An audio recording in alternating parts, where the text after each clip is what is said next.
आता एक मोठी बातमी पाहतोय। अशोक खरातचा मुलगा हर्षवर्धन खरातला रात्री चौकशी करून सोडण्यात आलेला आहे।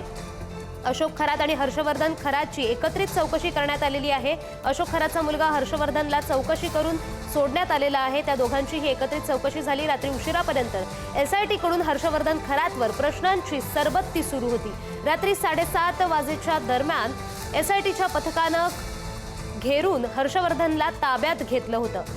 मालमत्तेच्या अनुषंगाने पितापुत्राच्या चौकशीत महत्त्वाचे धागेदोरे हाती लागण्याची सुद्धा शक्यता आहे। याच संदर्भातली अधिकची अपडेट देत आहेत आमचे प्रतिनिधी किरण ताजने। तर किरण, काय सांगाल की अशोक खरातच्या मुलग्याची सुद्धा हर्षवर्धन खरातची चौकशी करून त्याला सोडण्यात आलेलं आहे, काय घडामोडी घडतायत?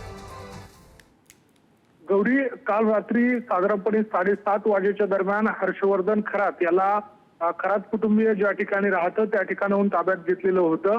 नाशिकच्या आरडी सर्कल परिसरामध्ये असलेला कर्मयोगी जो परिसर आहे त्या ठिकाणी तृप्तबाला हा खरातचा बंगला आहे आणि त्याच ठिकाणाहून ती ताब्यात घेण्याची कारवाई एसआयटीच्या पथकाने केलेली होती।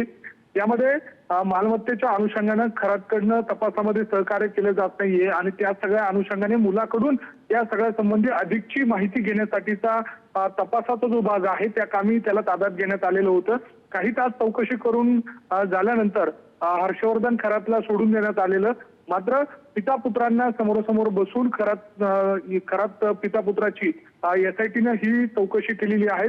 प्रश्नांची सरबत्ती त्यांच्यावर खरं तर करण्यात आलेली आहेत आणि या निमित्तानं मालमत्तेच्या अनुषंगाने काही महत्त्वाचे धागेदोरे त्या निमित्तानं एसआयटीला मिळाल्याची माहिती देखील आहे। त्यामुळे आज दुपारी या सगळ्या दरम्यान अशोक खरात याला कोर्टात देखील हजर केलं जाणार आहे। त्यापूर्वी त्याची चौकशी ही देखील केली जाते। काही वेळापूर्वी त्या चौकशीला देखील सुरुवात झालेली आहे। सकाळच्या वेळेला त्याची वैद्यकीय तपासणी देखील केली गेलेली आहे।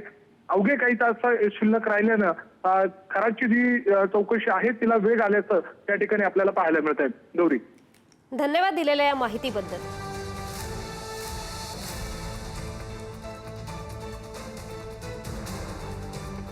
Thank you.